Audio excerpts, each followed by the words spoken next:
how to set default USB configuration on Samsung Galaxy S26 Ultra. So let's start the video. First of all, go to app library. Now here, so click on settings app. Now in setting, scroll down and click on developer option.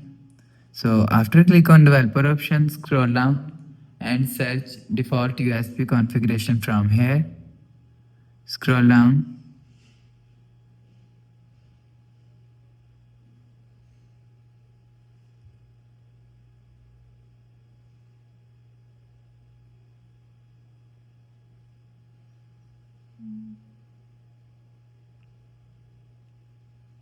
You will see default USB configuration is here. So click on default USB configuration.